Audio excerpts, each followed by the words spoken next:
Good morning. बैट्रिकोस्पर्मम हम पढ़ रहे थे। पिछली कक्षा में बैट्रिकोस्पर्मम की systematic position, occurrence, cell structure, cortication, growth, इनके बारे में हम पढ़ चुके थे। आज हम बैट्रिकोस्पर्मम में रिप्रोडक्शन पढ़ेंगे।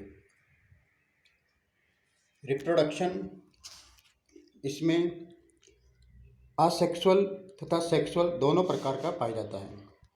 असेक्सुअल रिप्रोडक्शन जो है मोनोस्पोर्स के द्वारा होता है और सेक्सुअल रिप्रोडक्शन एडवांस्ड oogamous प्रकार का पाया जाता है।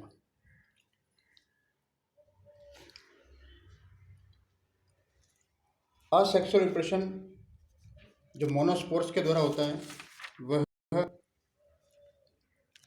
चेंट्रेंसिया स्टेज, जो इसमें एक स्टेज पाई जाती है चेंट्रेंसिया, उसके द्वारा इसमें रिप्रोडक्शन होता है। मोनोस्पोर्स के द्वारा यह जर्मिनेट होता है। चेंट्रेंसिया स्टेज बैट्रिकोस्पर्मम की जुवेनाइल स्टेज को कहते हैं। बैट्रिकोस्पर्मम में 3 फेजेस पाई जाती है: गैमेटोफाइट, कार्पोस्पोरोफाइट और चेंट्रेंसिया स्टेज, जिसमें चेंट्रेंसिया स्टेज मोनोस्पोर्स के द्वारा असेक्सुअल रिप्रोडक्शन के द्वारा जनन करती है और सेक्सुअल रिप्रोडक्शन एडवांस्ड oogamous प्रकार का होता है। तो asexual reproduction takes place by means of monospores. Sexual reproduction is of advanced oogamous type. Species of batrachospermum are either monoecious, या तो मोनोशियस हो सकती है और डायोशियस हो सकती है। मोनोशियस का अर्थ है होमोथेलिक या द्विलिंगियम कह सकते हैं, और डायोशियस का अर्थ है एक लिंगी या heterothallic. The male reproductive structures are called spermatangia. Male sex organ को हम कहते हैं स्पर्मेटेंजियम या स्पर्मेटेंजिया, बहुवचन में कहते हैं स्पर्मेटेंजिया। और एंथ्रेडिया, वैसे स्पर्मेटेंजिया नाम ठीक ज़्यादा सही है इसमें। एंड द फीमेल कार्पोगोनिया, जो फीमेल सेक्स ऑर्गन उससे हम कहते हैं कार्पोगोनियम एक वचन में, और बहुवचन में कहते हैं कार्पोगोनिया। तो स्पर्मेटेंजिया ये मेल रिप्रोडक्टिव ऑर्गन है।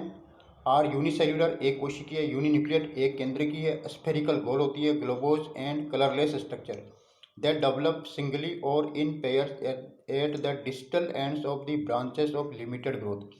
Limited growth की जो ब्रांच है उसके डिस्टल एंड पर बनती है। They are surrounded by a wall which is differentiated into an outer thick and middle gelatinous and inner thin layer.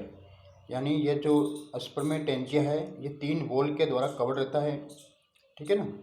Each spermatangium bear a single spermatium, एक स्पर्मेटेंजियम में एक सिंगल स्पर्मेशियम होता है। डेवलपमेंट ऑफ स्पर्मेटेंजियम देखें तो spermatangia develop on the branches of limited growth.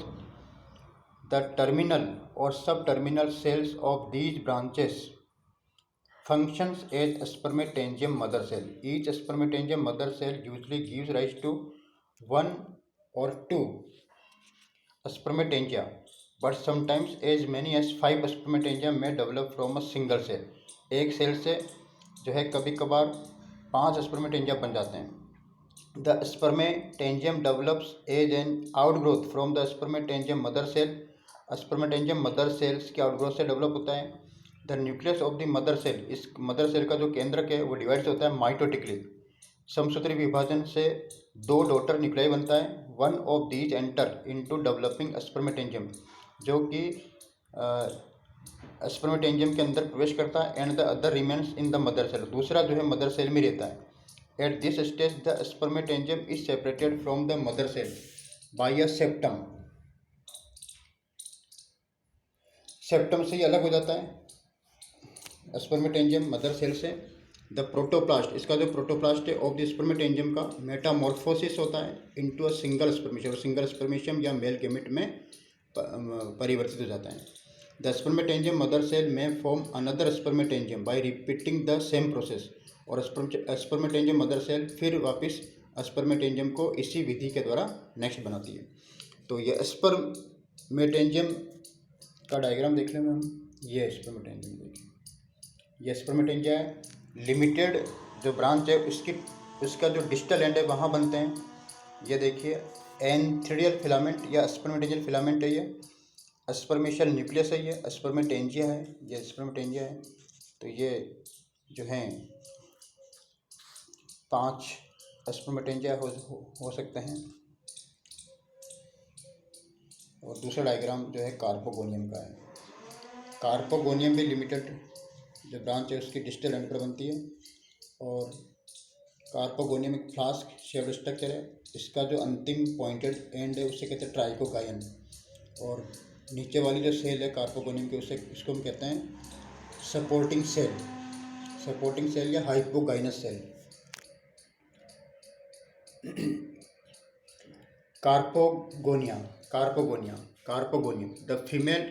is the female reproductive organ, is a flask shaped structure differentiated into basal swollen egg cell। नीचे की तरफ जो बेसल सोलन है उसमें उसको एग सेल कहते हैं। एंड लॉन्ग नेरो नेक, जो ऊपर की तरफ लॉन्ग नेरो नेक है उससे ट्राइकोगाइन कहते हैं। The protoplast of the egg cell form a single uninucleate egg and the trichogyne receive the male gamete. इसमें जो नीचे का जो फूला हुआ भाग है एग सेल उसमें एक केंद्रक पाया जाता है और ऊपर की तरफ जो ट्राइकोगाइन होती है वो मेल गैमेट को रिसीव करने का काम करती है। Development of carpogonium development special lateral branches known as carpogonial branch कहते हैं जिस पर कार्पोगोनियम बनता है।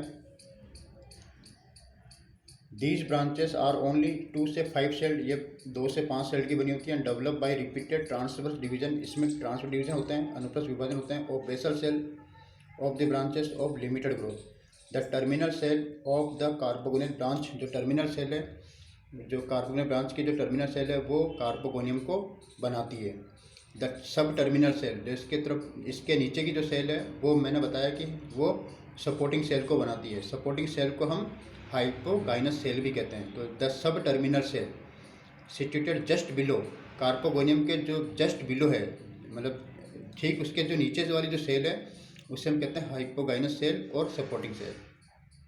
फर्टिलाइजेशन, क्योंकि दोनों मेल गैमेट भी तैयार है और फीमेल गैमेट भी तैयार है, ठीक है ना। ये दोनों या तो अलग अलग फिलामेंट में बनेंगे, अलग अलग थैलेस में बनेंगे, तब तो हम कहेंगे डायोशियस और हेटेरोथैलिक, ठीक है ना। और जब ये दोनों सेक्स ऑर्गन एक ही थैलेस पर निर्मित होते हैं, अलग अलग जगह पे एक ही थैलेस पर निर्मित होते हैं, तब हम कहते हैं इसे मोनोशियस या होमोथैलिक। तो ये आइदर मोनोशियस भी हो सकता है और डायोशियस भी हो सकता है, दोनों ही कंडीशन इसमें पाई जाती है। अब दोनों तैयार हैं तो इसके बाद होता है इसमें फर्टिलाइजेशन। स्पर्मेशियम जो है नॉन मोटाइल है पूर्ण रूप से, और दोनों ही नॉन मोटाइल है। कार्पोगोनियम में जो एक सेल वो भी नॉन मोटाइल है। तो ये जो स्पर्मेशिया जब बन जाते हैं तो इनका लिबरेशन होता है। आफ्टर देयर लिबरेशन मतलब वहाँ से स्वतंत्र हो जाते हैं। कहाँ से? स्पर्मेटेंजिया से। Are carried passively by water current, क्योंकि ये बैटर को उसमें फ्रेश वाटर पाया जाता है, तो जो पानी का जो भाव है उसकी सहायता से ये ट्राइकोगाइन तक पहुंच जाते हैं। और ट्राइकोगाइन चिपचिपा होता है जिससे मेल स्पर्मेशियम जो है चिपक जाता है, ट्राइकोगाइन से रिसीव कर लेता है उसको। Trichogyne of the carpogonium when spermatium comes in contact with the trichogyne, the wall between the trichogyne and the spermatium dissolve at the point of their contact. The male nucleus moves into the carpogonium, the male and female nuclei, यानी जो mail nucleus है वो carpogonium के अंदर चला जाता है। The male and female nuclei, दोनों जो नर और मादा जो केंद्रक हैं वो दोनों फ्यूज हो जाते हैं। कहाँ पर? बेसल पोर्शन में, आधारी भाग, जो फूला हुआ आधारी भाग होता है ना कार्पोगोनियम का, उसके अंदर, उसमें दोनों फ्यूज हो जाते हैं basal portion of the carpogonium and form a diploid zygote, और एक द्विगुणित युग्मनज का निर्माण करते हैं। आफ्टर फर्टिलाइजेशन ट्राइकोगाइन श्रीवेल का मतलब होता है कि निषेचन के पश्चात ट्राइकोगाइन जो है मुरझा करके नष्ट हो जाती है। अब इसके बाद आता है पोस्ट फर्टिलाइजेशन चेंजेस। तो पोस्ट फर्टिलाइजेशन चेंजेस से पहले हम निषेचन की जो घटना है उसको हम चित्र के द्वारा हम समझ लेते हैं। ये देखिए, ये आ गया स्पर्मेशियम, ये गोल गोल दिख रहा है ना स्पर्मेशियम में। ये डायग्राम ए में हम डिस्कस कर रहे हैं। ये कार्पोगोनियल न्यूक्लियस है एक्स, और बाकी के जो फिलामेंट है इसके आसपास, कार्पोगोनियल ब्रांच के जो आसपास जो फिलामेंट है उसे हम कहते हैं स्टीराइल फिलामेंट। और कार्पोगोनियम के जस्ट जो नीचे जो सेल है उसे कहते हैं हाइपोगाइनस सेल और सपोर्टिंग सेल। अब बी डायग्राम में देखिए, दोनों जो जहाँ संपर्क हुआ था ना दोनों का ट्राइकोगोनियल स्पर्मेशियम, वहाँ की दीवार घुल गई, और घुलने के पश्चात दोनों केंद्रक आगे कार्पोगोनियम कार्पोगोनियम के बेस पे, बेसल पार्ट पोर्शन पे, और वहाँ पे निषेचन हो गया और डिप्लॉइड जाइगोट बन गया। जाइगोट बन गया सी डायग्राम में। अब इसके बाद सी डायग्राम के बाद देखिए डी में ये जो है ये बाकी के जो ट्राइकोगाइन हैं और ये सारे नष्ट हो गए, और ये जो द्विगुणित जो केंद्रक है वो गोनिमोब्लास्ट इनिशियल बना रहा है। तो ये हम पोस्ट फर्टिलाइजेशन चेंजेस दिखा रहे हैं। तो ये हम पहले समझ लेते हैं, उसके बाद डायग्राम से समझाएंगे। Post fertilization changes. The first division of the zygote nucleus, जो जाइगोट न्यूक्लियस का जो फर्स्ट डिवीजन होता है वो कैसा होता है? मियोसिस होता है, यानी मियोटिक होता है, और रिजल्टिंग इनटू 4 हैप्लोइड न्यूक्लियाई, और 4 जो है केंद्रक बनते हैं। ये जो केंद्रक है दीज न्यूक्लियाई डिवाइड, ये केंद्रक जो है अगेन वापस रिपीटेडली डिवाइड होते हैं माइटोसिस के द्वारा, और कई सारे and form many daughter nuclei, कई सारे पुत्री केंद्रक बनाते हैं। At this stage many outgrowth, इसी अवस्था में कई सारी आउटग्रोथ अराइज होती है from the basal part of the carpogonium. Carpogonium के बेसल पार्ट से कई सारे आउटग्रोथ निकलते हैं, और उस आउटग्रोथ के अंदर ये जो हैप्लोइड डॉटर न्यूक्लियस है वो इसके अंदर प्रवेश कर जाते हैं ईच आउटग्रोथ में, और इन आउटग्रोथ जिसके अंदर हैप्लोइड न्यूक्लियस था प्रवेश कर गया, इससे हम कहते हैं गोनिमोब्लास्ट इनिशियल्स। ठीक है, समझ में आया? तो गोनिमोब्लास्ट इनिशियल जो है ये स्टेराइल फिलामेंट हैं, और इनमें पुत्री केंद्रक जो है इसके अंदर प्रवेश कर गए, और इनसे जो फिलामेंट बने उसे हम कहते हैं गोनिमोब्लास्ट इनिशियल्स। अब रिपीटेड ट्रांसफर डिवीजन हुआ इसमें, किसमें? गोनिमोब्लास्ट इनिशियल में अनुप्रस्थ विभाजन होता है। Gonimoblast initials give rise to number of small, छोटे छोटे अनब्रांच्ड, अशाखित और शाखित दोनों प्रकार के गोनिमोब्लास्ट फिलामेंट बनते हैं। ये चित्र में दिखाया गया है EF, तो चित्र देख लेते हैं EF 5D। ये देखिए ये गोनिमोब्लास्ट इनिशियल बन गया डी के अंदर। ये देखिए ये पुत्री के अंदर प्रवेश करके जाइगोट में, सबसे पहले तो जाइगोट जो द्विगुणित है उसमें हुआ मियोसिस, और 4 केंद्रक बन गए। फिर ये 4 केंद्रक और समसूत्री विभाजन से इनकी संख्या बढ़ गई 4 से 8, 8 से 16, और हर एक केंद्रक जो है एक गोनिमोब्लास्ट इनिशियल में प्रवेश करा, और गोनिमोब्लास्ट इनिशियल में विभाजन हुआ, सेल डिवाइड हुई अनुप्रस्थ विभाजन से, और कई सारे फिलामेंट बन गए, उसे हम कहते हैं गोनिमोब्लास्ट फिलामेंट। ये देखिए ये गोनिमोब्लास्ट फिलामेंट, ठीक है ना? ये देखिए ये गोनिमोब्लास्ट फिलामेंट बन गए। अब गोनिमोब्लास्ट फिलामेंट बन गए तो इसकी जो इस फिलामेंट की जो ऊपर की जो सेल है, सबसे ऊपर की जो एपिकल सेल कह लो या टर्मिनल सेल कह लो, वह कार्पोस्पोरेंजियम की तरह काम करती है। तो वो अब कार्पोस्पोरेंजिया बनेंगे इसमें। तो गोनिमोब्लास्ट इनिशियल्स बन गए। अब द टर्मिनल सेल, यानी टर्मिनल सेल, इन फिलामेंट की जो टर्मिनल सेल अंतिम कोशिका वो फंक्शन एज कार्पोस्पोरेंजियम, वह कार्पोस्पोरेंजियम की तरह कार्य करती है। A single carpospore is formed in each carposporangium, तो इस कार्पोस्पोरेंजियम के अंदर एक कार्पोस्पोर बनता है। कार्पोस्पोर हैप्लोइड है, और जो बाकी के जो स्टेराइल सेल है, लोअर जितनी भी स्टेराइल सेल है गोनिमोब्लास्ट की फिलामेंट गिव राइज टू, आगे वाली पीपीटी में the lower sterile cells of the gonimoblast filament give rise to many sterile filaments which form an envelope around the carpospores and gonimoblast filament. इसका अर्थ यह है कि गोनिमोब्लास्ट फिलामेंट्स कि जो नीचे भाई सबसे ऊपर वाली सेल तो कार्पोस्पोरेंजियम बना लिया, और बाकी नीचे की जो सेल है ना वो सारी की सारी जो है एक एनवेलप तैयार करती है, एक लिफाफे की तरह घूम जाती है उस कार्पोस्पोरेंजियम के चारों ओर। तो ये जो स्ट्रक्चर बनी कार्पोस्पोरेंजियम के चारों ओर, जो गोल गोल जो गेंदनुमा स्ट्रक्चर बनी, इसे हम कहते हैं सिस्टोकार्प या कार्पोस्पोरोफाइट। ये देखिए envelope around the carpospores and gonimoblast filament. This composite structure carpospores and gonimoblast filament along with sterile filament is known as cystocarp और कार्पोस्पोरोफाइट। तो इसे हम सिस्टोकार्प या कार्पोस्पोरोफाइट कहते हैं। इसका फिगर भी देख लेते हैं, फिगर 6 में है ये देखिए ये कार्पोस्पोर तो लिबरेट हो गया, तो ये सिस्टोकार्प एक गेंद्रुमा स्ट्रक्चर बन गई, और ये किस में बना? ये जो प्लांट है ना हैप्लोइड प्लांट गेमिटोफाइट, उसी पर बन रहा है। इसका मतलब है कि कार्पोस्पोरोफाइट जो है पूर्ण रूप से गेमिटोफाइट पर निर्भर है। गेमिटोफाइट से ही कार्पोस्पोरोफाइट बना, यानी गेमिटोफाइट ने ही कार्पोस्पोरोफाइट को बनाया, और कार्पोस्पोरोफाइट उसी पर अटैच्ड है गेमिटोफाइट पर। तो इसलिए यह कार्पोस्पोरोफाइट या सिस्टोकार्प ठीक है ना। ये जो है पूर्ण रूप से गेमेटोफाइट पर निर्भर है। तो ये देखिए गोल गेंद जैसी संरचना बन गई और इसमें कार्पोस्पोर्स बन करके ये बाहर लिबरेट हो रहे हैं, मतलब इनके फटने से, इनके कार्पोस्पोरिज्म की जो दीवार है उसके फटने से ये बाहर स्वतंत्र हो रहे हैं। कौन? कार्पोस्पोर। तो कार्पोस्पोर जब बाहर आते हैं, carpospore are liberated by the rupture of the wall of the mature carposporism. फिर कार्पोस्पोर का जर्मिनेशन होगा।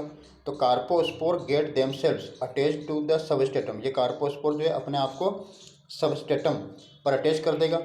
एंड ऑन जर्मिनेशन, और इनमें अंकुरण होगा। Each carpospore form a protonema like structure. और प्रत्येक कार्पोस्पोर से एक प्रोटोनिमा, जैसे मॉस में बनती है ना फ्यूनेरिया वगैरह ब्रायोफाइट के अंदर प्रोटोनिमा, वैसी प्रोटोनिमा, एक प्रोटोनिमा मतलब एक फिलामेंट है, एक फिलामेंट बनता है, एक फिलामेंटस लाइक स्ट्रक्चर बनती है। विच इवेंचुअली, जो कि अंत में गिव राइज टू हेटेरोट्राइकस सिस्टम, एक हेटेरोट्राइकस सिस्टम बनाती है। फिग 7 देख लेंगे अभी। This represent the juvenile stage. ये बेट्रिको स्पर्मम की जुवेनाइल स्टेज है। इसी को हम कहते हैं chantransia stage. Previously chantransia was suppose to be an independent algal genus. पहले चैंट्रेंसिया किसी एल्गल जीनस का नाम था, लेकिन आज जो है ये जो एस्टाब्लिश्ड हो गया that all species chantransia represent a phase. Batrachospermum की फेज को ही चैंट्रेंसिया कहा जाता है। तो chantransia phase can reproduce itself. मैंने पूर्व में बताया कि चैंट्रेंसिया भी अपने आप को मोनोस्पोर्स बना करके खुद रिप्रोड्यूस आगे मल्टीप्लाई करती रहती है। तो चैंट्रेंसिया स्टेज का डायग्राम देख सकते हैं। ये देखिए, ये चैंट्रेंसिया स्टेज है। ये कार्पो स्पोर जो है जर्मिनेट हुआ, ये प्रोटोनिमा लाइक स्ट्रक्चर बनी, ये चैंट्रेंसिया है। और चैंट्रेंसिया खुद मोनोस्पोरेंजिया, इसकी जो अंतिम सेल है वो मोनोस्पोरेंजिया बनाती है, मोनोस्पोरेंजिया मोनोस्पोर बनाती है, और ये मल्टीप्लाई करता रहता है चैंट्रेंसिया। और चैंट्रेंसिया आगे जा करके वापस हैप्लॉइड गेमेटोफाइट को निर्मित करता है। तो इस प्रकार इसमें अल्टरनेशन ऑफ जनरेशन भी पाया जाता है। ठीक है ना, क्योंकि इसमें 3 फेजेस होगी। गेमेटोफाइट से बनता है कार्पोस्पोरोफाइट, और कार्पोस्पोरोफाइट से बनता है चैंट्रेंसिया, और चैंट्रेंसिया से वापस गेमेटोफाइट बनता है। तो इसमें अल्टरनेशन ऑफ जनरेशन भी क्लियर है। ठीक है ना। इसमें जो गेमेटोफाइट है, गेमेटोफाइट सेक्स ऑर्गन के द्वारा कार्पोस्पोरोफाइट को बनाता है, और ये डिपेंडेंट है ऑन हैप्लॉइड गेमेटोफाइट पे।